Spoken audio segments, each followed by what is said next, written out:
Silvia Moreno-Garcia's Certain Dark Things was a really unique and powerful story of Adol, the descendant of Aztec blood drinkers, living in modern-day Mexico City, where vampires are not allowed. The story is impactful and very interesting, and it painted a picture of Mexico that I hadn't seen before.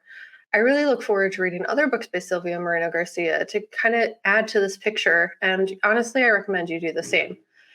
In the book, we're given the history and world building that I unfortunately didn't have much context for. I learned a little bit about the Aztecs and a little bit about the impacts of Spanish colonization in school, but not enough. So I really appreciated this book for giving me the opportunity and also a jumping off point to learn something. In my section, I'll be giving you some of that information that I learned about. And honestly, I highly encourage you to learn as well. Because in learning about both these topics, I realized just how little I knew before, and just how like watered down and like a sprinkle of the full story, the information I had received in my younger schooling days, was compared to the honestly, I probably don't even still know the whole story, but like compared to like what I was able to find out, I just really didn't have this information. So as always, the lesson here is to question what you're taught and ask what is missing, whose perspectives are not present, and why. Another piece of this I'm realizing and taking in all this information is a week is even 2 weeks. It's not enough time. I think I could research this honestly for my entire life and still not know all of the information. One, because I'm not indigenous to this land, so there will always be nuances and information that I'm missing. And two, because the unfortunate result of colonization is the erasure of knowledge, people, and history. I say all this to recognize essentially that I'm not an expert on this subject, so I'm going to do my best to cover it thoughtfully. But I really encourage you to take this information as a jumping off point for your own learning, as well as just to seek out other voices that are not mine. Seek out Indigenous voices when learning about these topics. I am not an expert on this. I do not have all the information, but what I did learn was really interesting, and hopefully it will inspire you to learn more as well. And honestly, we'll just keep doing it. You know, it's kind of what we've been doing at the Ghouls. So, with that being said, I'll get into it a bit more. In this book, Certain Dark Things, we're given the window into Adol's world, as well as the world of vampires, the vampires that Silvia Moreno-Garcia created, and what they're kind of based in. So the story follows Adol and a human named Domingo. Throughout, we're given glimpses of other vampires, as well as their unique quirks, the ways in which they fit into the world, and like kind of like the general lore of the story. There is one vampire specifically that is a colonizer vampire, a necros vampire named Nick, whose existence in many ways is that of a plague to the other vampire species, specifically the indigenous vampires, especially. And this character exists because of the history of Mexico and the impact of colonization and the fact that, like, the deep impact of colonization is something we have touched on a little bit. Honestly, it's just all the isms that we end up talking about on our show. We've talked about them a handful of times, but something that was really unique about Certain Dark Things that I really appreciated was that Nick at no point is rationalized or sympathized with. He is an entire monster who shows no respect for the people of Mexico and instead feels entitled to them and everything around him. At no point are we given a softened version of Nick or a reason to care for him, because for real, there aren't any. In another story, he may have been our protagonist too, but thankfully, in Certain Dark Things, he is not. Instead, we're given the perspective of Adol, and a lot of their character development is super interesting because it kind of ties back to this history of Mexico as well as the fall of the Aztecs. So I'm going to speak a little bit to the colonialism of Mexico. Obviously, I am not an expert on this. I learned about this very recently, but I'm going to give you a little bit of the rundown. So Mexico was colonized by Spain on August 13th, 1521, when Spanish conquistador Hernan Cortez took the Aztec capital Tenochtitlan. And in an article in the British Museum called An Indigenous Reframing of the Fall of the Aztec Empire, written by Lara Osorio Sonax, head of the Santo Dominico, or Domingos, head of the Santo Domingo Center of Excellence for Latin American Research, and Maria Mercedes Martinez Melanchi, project coordinator for the Santo Domingo Center of Excellence for Latin American Research. They say, for many, this date commemorates the beginning of a period of indigenous genocide, ruthless colonialism, forced religious conversion, and the erasure of indigenous knowledge and practices. In 2021, they started a project that will facilitate research led by Indigenous archaeologists and heritage specialists to bring Indigenous perspectives to this history. It will showcase their new interpretations of pictorial manuscripts and glyphs in the collection using contemporary Indigenous knowledge and languages.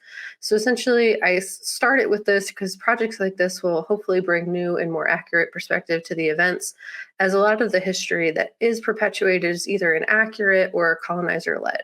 In fact, there are so many different versions of this history of this event that I found conflicting information all on the internet, across the internet. It really just depended on where I was looking. So there are many versions of this story, some that through logic seem more accurate than others, and some that I honestly remember learning about in school and being like, that seems sus, like that seems weird. I don't think that that's what happened. But that was what was taught to me in like elementary school. So I'll get into that. But the siege is said to have lasted 75 days. It was suggested that there was a war and that conquest was not done just by Spain. As I said, it lasted 75 days and is described as a brutal siege of warships and cannons. There are a few versions of the story of Spanish colonization, many positioning Spain as this godly force, minimizing the power of the indigenous populations that lived there and suggesting that a small Spanish army was more powerful than a much larger Mesoamerican empire. Another very interesting piece of this that was just like, I didn't originally plan to talk about at all, but I had found like in my research, and I was like, that's bonkers. Apparently, Hernan Cortez was not supposed to attempt to conquer anybody. He was just supposed to go to look around, go like see some stuff. And he was just like in one of his days, he was just like, you know what? I think I'm gonna conquer this place. It just seems like the right thing to do. He just felt inspired. But he wasn't supposed to do that. So apparently, at one point, possibly, he was considered a traitor of Spain, and another conquistador, Panfilo Narvaez, tried to like fight him and get him to stop. Like, made an army against him, saying he was a traitor to Spain. So it was just really interesting. I was just like, wow, this entire thing could have just not happened if this man was just like, I'm gonna do the original thing I was supposed to be doing. So in many ways, it did make it seem like that wasn't even the original plan. But I digress. In an NPR article titled 500 Years Later, the Spanish Conquest of Mexico is still being debated by James Frederick. They speak to the many inconsistencies in the portrayal of the Spanish invasion. In fact, the version he initially speaks on is the one of the versions I remember learning about in school. And it kind of goes like this. I remember learning first that the Aztec Empire, Montezuma surrendered his empire to Hernan Cortez, and that Cortez claimed Montezuma immediately recognized the divine right of the Spanish and the Catholic Church to rule the lands, and he surrendered his empire. As history is written by the victors, it's pretty obvious that that story makes no sense and is very skewed towards Spain. One of the alternate versions of the happenings surrounding the Spanish invasion is also pretty skewed towards Spain. And the article speaks to that a bit, that the story completely ignores or minimizes the strength of both the Aztec army as well as the indigenous rivals of the Aztec that fought with Spain. They say, the story of Spanish conquest, as it has been commonly understood for 500 years, goes like this. Montezuma surrendered his empire to Cortez. Cortez and his men entered Tenochtitlan. They lived there peacefully for months until rebellious Aztecs attacked them. Montezuma was killed by friendly fire, and the surviving conquistadors escaped the city and later returned with Spanish reinforcements. They bravely laid siege to the Tenochtitlan for months and finally captured it on August 13th, 1521, with the Spanish taking their rightful place as leaders of the land we now know as Mexico. Conquest accomplished. What is so ridiculous about this version of events is there are just two very fundamental questions that are missing for me. And I am not the first person to ask these questions. This is why there's articles about it. There are historians and scholars who have dedicated their entire lives to answering these questions, as well as native populations who already know what happened. But ultimately, that version of the story that has been perpetuated for 500 years, the people asking questions have been silenced systematically over time. Otherwise, it would not have been perpetuated in this fashion for as long as it has. And there's a reason that that specific version of events is being maintained, has been maintained, etc., because it benefits someone. So our media literacy glasses on, thinking about it critically, you're like, there's a reason it was written this way. But the two big questions that really stand out to me is first, when they say they lived there peacefully for months until rebellious Aztecs attacked them. Why, if we're living peacefully for months, what has happened? What has taken place to motivate a sudden change in mood? Like everyone was chill, and then out of nowhere, we're fighting. I don't like what did Cortez or the other conquistadors do? They had to have done something. Someone was messing with things, someone desecrated a temple or something. You don't just change it up like out of nowhere for no reason. Second question, Cortez had a small army, minuscule, not big enough to take down an entire empire, even with Spanish reinforcements. The Aztec Empire was gigantic. In fact, there were people in Cortez's army that described the journey from Tenochtitlan back to Spain as going from heaven to hell. Conquistador Bernal Diaz del Castillo described it as all so wonderful that I do not know how to describe this first glimpse of things never heard of, seen, or dreamed of before. Spain did not have the force necessary to take out an empire of things Spain had never heard of, seen, or dreamed of before. Someone helped them do it. Who helped them do it, and why aren't they being included in this story? So some information that I was able to dig up on that is Cortez formed an alliance with the Tlaxcalan Empire, who considered the Aztec Empire their oppressors. The Spanish presented an opportunity for them to find liberation, so they allied with them in order to take Tenochtitlan, and in exchange, they were able to hold status and safety under Spanish rule until Mexico gained independence from Spain in, I believe, like 1820. There were other indigenous populations that also worked with Spain to take down the Aztecs because of feeling oppressed by them. There were obvious people who were not happy with the Aztec rule, who were not just the Spanish. And in an article titled "Don't Call Us Traitors: Descendants of Cortez's Allies Defend Role in Toppling Aztec Empire," written by David Agren, they quote archaeologists of the Tlaxcalan, specifically archaeologist Eduardo Matos Moctezuma, who says it wasn't 600 to 800 Spaniards who conquered Tenochtitlan. It was thousands and thousands of Tlaxcalans, Huejotzingas, and other peoples who were under the Mexico yoke and wanted to liberate themselves. Another archaeologist named Aurel Lopez Corral said Cortez had 30,000 to 40,000 Mesoamericans fighting with him. He couldn't have done it on his own. The combination of the Aztec rivals, smallpox, infection, and betrayal all combined to take the city of Tenochtitlan in this battle, the series of battles over a period of time. So, other than the obvious conspiring against them, what else motivated the Aztecs to attack Hernan Cortez after they presumed months of peace? So it's like to answer another question, like, what did he do? I read many letters that Hernan Cortez wrote, and while I think many of them were likely embellished or filled with outright lies on the actual happenings that took place during this time, there are some things that did seem possible, specifically like him talking about what he was doing, because he really just did not have any respect for the Aztecs. And it was very obvious in what he was writing, specifically his disrespect to their beliefs and customs. So in what is described as Cortez's second letter, he speaks on desecrating a temple, like proudly. He's like, this is the best thing I ever did.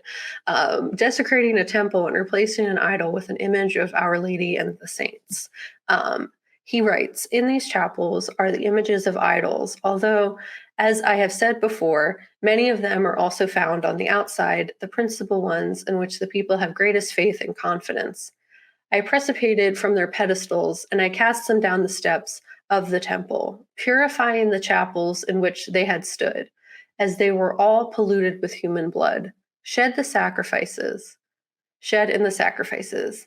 In the place of these, I put images of Our Lady and the saints, which excited not a little feeling of Moctezuma and his inhabitants, who at first remonstrated, which means protest. I had to Google what some of these words mean, declaring that if my proceedings were known throughout the country, the people would rise against me, for they believed that their idols bestowed on them a temporal good, and if they permitted them to be ill-treated, they would be angry and withhold their gifts, and by this means the people would be deprived of the fruits of the earth and perish with famine. In a statement of complete audacity, he told them that their gods weren't real, and that like it really wasn't a big deal, and that like he was doing them a favor, and that the one true God is the Catholic God, and reasonably. The receivers of this information from him, the Aztec people who were listening to him say this after desecrating their temple, um, stated outright that him doing this, people were not going to like that. Like they were going to rise up against him, and ultimately, they did. I'm not certain on the exact order of operations and how this took place, and whether his alliance started with the class clans before he entered Tenochtitlan, or if the alliance started as a result of the retaliation of the Aztecs after he desecrated the temple, and in his like conspiring and attempts to conquer Mexico. It seems overall that the history here is debated. There's sometimes where it's completely just outright not mentioned, or that it's just downplayed. So that all seems kind of intentional.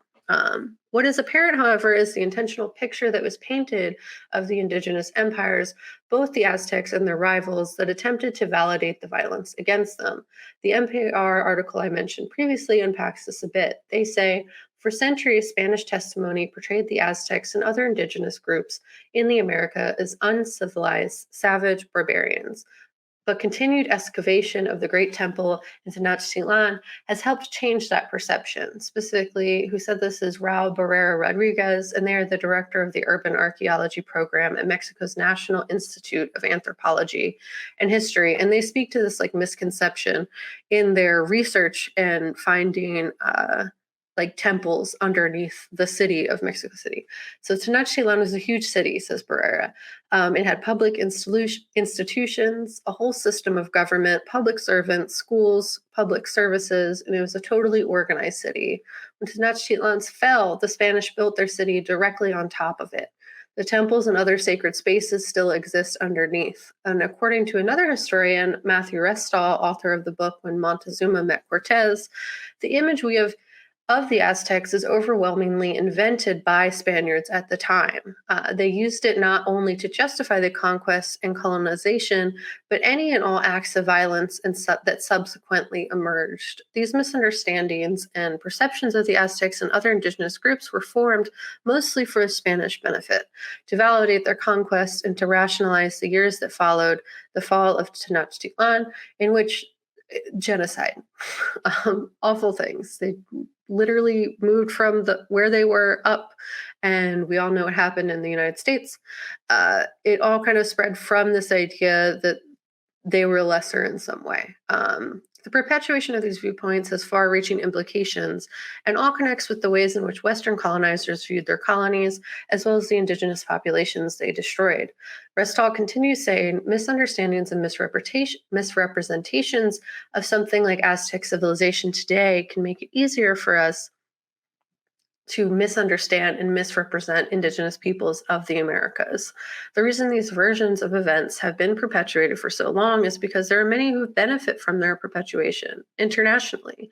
The energy that Spain put towards the Aztecs and other indigenous populations in the 1500s was led to the continuation of that, and as they expanded north, as well as the ways indigenous populations were and are treated in the United States, Canada, across the globe. The repercussions of these perceptions of the Aztecs and other native peoples in the Americas is still felt in the racism, colorism, and other forms of oppression carried out still today and have been carried out throughout history. So, all that to say, there's a lot to unpack with that, and I think I remember honestly, like viscerally learning about Hernan Cortez, and it was not a full picture. And I think there's still a lot being unpacked for the full picture, or the people who have known the full picture have not been listened to and are starting to be listened to. But there's a lot of misunderstandings and misconceptions surrounding that entire event, but also just like the Aztecs in general, as well as the other indigenous populations that existed around Mexico and the Aztec Empire. So, one thing to kind of explain why I'm talking about this in the first place is how this kind of all connects to Atoll and their character development. So, like, why were the Aztecs brought up in the character development of Atoll? In certain dark things, Atoll is Tlahuapalchi species of vampires inspired by Aztec gods. I'm sorry, I butchered that horribly. On Silvia Moreno-Garcia's blog called Build a Vampire, they unpack where the character Atoll came from and the origins of the lore. So they say, and this is a long quote, so I figured it'd be better to just come directly from Silvia. So they say Atoll, the protagonist of the novel, is Tlahuapalchi. A Tlahuapalchi is a creature from central Mexico, which belongs to the rich tradition of witches in Latin America and the Caribbean. My great-grandmother spoke of the witches menacing the countryside, casting spells on men and performing mayhem. They are a type of witch which is able to transform into an animal, often a turkey, and it drinks the blood of small children during the night. It can grow at nights. My great-grandmother spoke of balls of fire in the trees, which cackled. And they are born with this condition, which manifests when they become teenagers. Evil is therefore a genetic gift or ailment. There are many and contradictory ways to deal with such creatures, some simple and others elaborate. You can sew little silver medals with faces of saints to the clothes the child wears, tie a handkerchief, or repel the vampire witch with garlic or onions. But these are not the only solutions. There are probably 24 ways to tackle them. Folklore is complicated. In moving this creature from a rural context to the modern urban city, I made changes to it. Atoll is not a witch, and although she transforms into a bird-like creature, she does not hunt for babies. But she does need young blood and ends up picking a teenage garbage picker who can provide this. When working on my novel, the basic question was, what if vampires were real, not myths? So Atoll emerged from the sort of realistic vampire. She can't cast spells, a little metal won't scare her, and she descends from the bloodsuckers who integrated well with the Aztec society.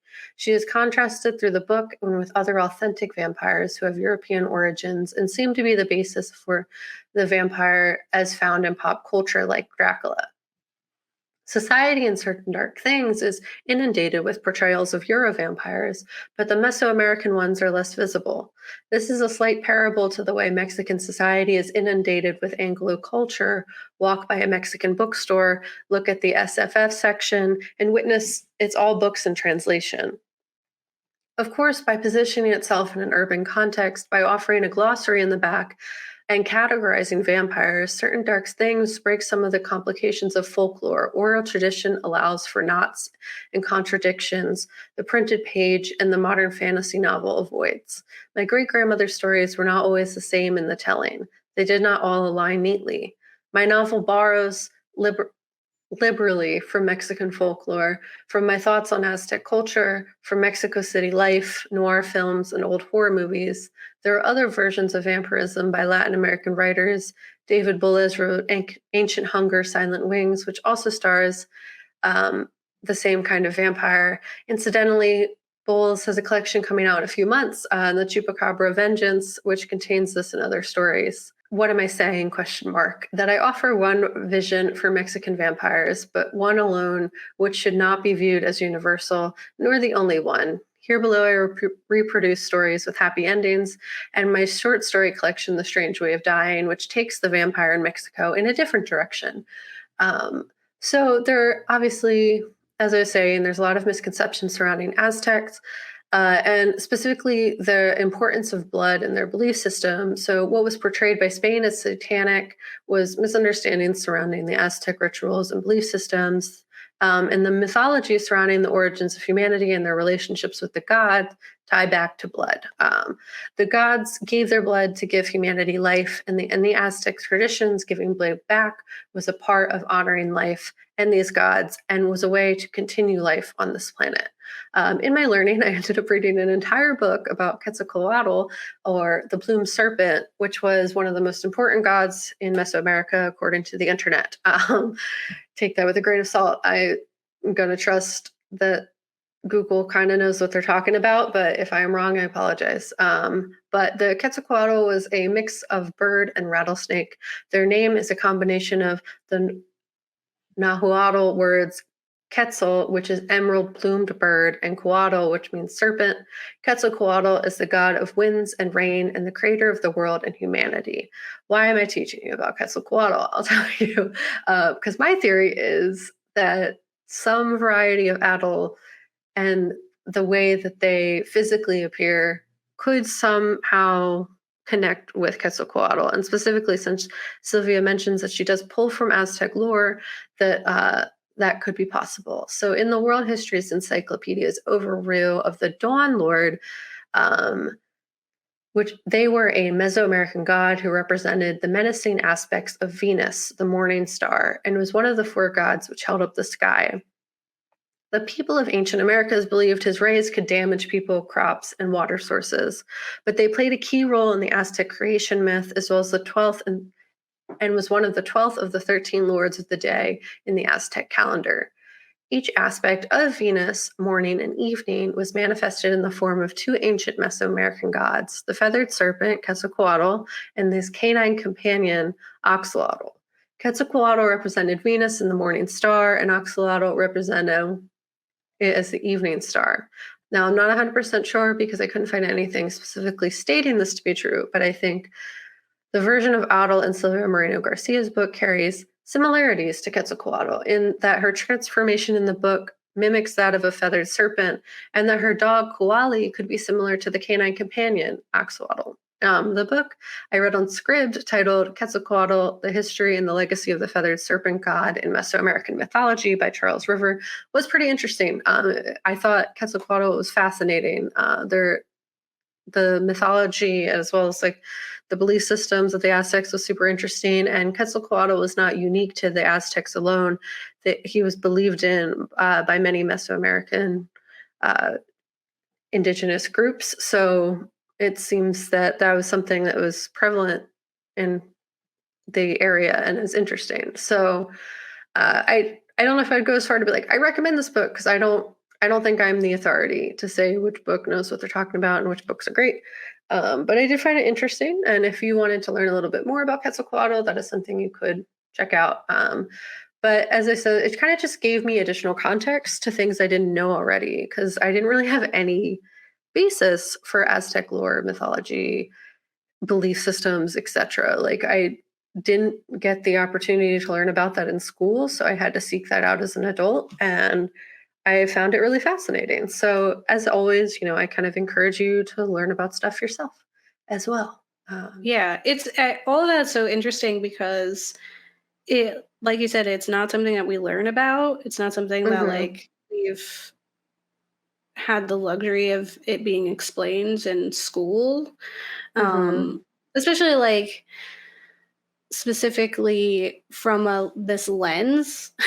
Like Yeah. growing up in America, your school, like in the US, your schooling has a very specific lens that you're going to They're learn like, from. colonization is great. We love that. The world, everyone just opened their borders and we're like, hello, friend. Give me a hug. Here is Yeah. the world now. We love it. It's Here's great. Christianity. You're welcome. Yeah, You're everyone welcome. everyone was just so happy to have that. They were just like, "Wow, I never had that. This is the best now. Forget Here's some everything else oppression. before." Yeah, love that. It's the best. It's the best thing ever. That's how people feel. That's And what we're like, America says. we're the best. And so everyone should strive to be us. We're just going to erase and forget about all the really amazing, cool things that you were before because Mhm. it was not us. So it's not good. It Yeah, it was wasn't good.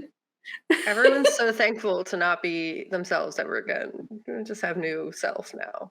Yeah. Yeah, it's crazy. Conformity. Yeah. And Yeah. I'm so appreciative of this like robust history lesson that we get, or just like to see like that there is this, other history. Um, that And that I there's, probably didn't even have the whole thing. Like Mhm. I am technically a historian. I did get a history degree, but bachelor's. So like, I'm not even like Yeah. And that wasn't fancy your fancy. focus, So yeah, you know? It's yeah. like you weren't like, So let me tell you about Mexico forever. Like, yeah, no, it was like capitalism exclusively and how awful it is. But yeah, so the funny thing is like, please learn about it too. Like, do your mhm. own research time, learn as much as you can, read books that make you realize other stuff exists for a minute. Because the amount of inundated everyone is with these stories that aren't this one, Yeah, you know, the ones that for get sure. like the funding and the money and the attention generally aren't the ones that should be, unfortunately. So do learn stuff, guys. That's always the goal. Yeah, like I hope that our show, like Silvia Moreno-Garcia's books, inspire you to do more, right? Like you're like, oh, I got a Hmm. taste of it. Now I want to learn about it. And so you get a taste of it here, and now you're going to go and start asking those like deep questions, or just like questioning what you know and what you've learned, and maybe the Hmm. limited lens in which you've learned and understood, questioning, even just certain media around that content as well. Like, start asking those questions. Use your Yeah. media literacy classes like we always Yeah, do. who's making it and why, you know? Yeah. What What's does their this do? motivation? Why do they get all the time on the screen? Why? Yeah. Why? Ask why. Yeah. Um, Yeah. I think it'll be So good. Do it. yeah. Go listen. Also, and we will be going on break. So we won't have any other episodes here in September, but we'll be back in October as rejuvenated as we can be, and we'll be talking about gothic horror in different ways under these kind of Hmm. specific subgenre topics, which hopefully will work out. We'll see how it Yeah, goes. I think Gothic literature will be great, but we'll also be revisiting Silvia Moreno Garcia in that series. So if you liked her, if you liked it, definitely take a listen to that. Look forward to it. And always remember to like and subscribe, hit the bell so you get notifications, because we'll be on like snooze for a month, and then we'll come back and you'll be like, oh, right, my favorite show ever. I wonder if anyone does feel that way. That'd be cool. Also, like scary, but If cool. you feel that way, like Like you drop a like comment. us? Drop a comment if you like us. Me? Yeah, You want to your let us words? know. Insane. Yeah, what is your favorite Silvia Moreno Garcia? And then what is also your favorite vampire? Like, what version of vampire stories do you really like? That's really cool. Hmm. We'll be talking about a vampire in our Gothic literature section. So, uh, if that's your favorite, we'll find out. But it might be your favorite vampire. I don't know. We'll find out. Yeah, it'll be fun. I'm excited, and we'll be rejuvenated over short break. Mm. We'll sleep, we'll do big sleep, and then come back like And then hype as big awake. heck. Yeah, like big awake. Like we're gonna be like, "What? You missed us, and we are new now. We are new year, Yeah, new us." Except it's only October. There's we still much got year left. time. Yeah, Yes, absolutely. Well, don't get married. they'll eat your kids, Yeah, literally, or because they're vampires, or they'll like, you they know, wipe out your whole family because you're part of the drug, your drug lord family. that would suck. Yeah, That don't would do be that. sad. Drugs Don't are do bad. that. Don't do it. Um, Yeah, yeah. Instead, read this book, read books, and read up on Mexican history. And we will see you in October. yeah, yeah. Miss Okay, you. bye. Oh yeah, Bye. bye.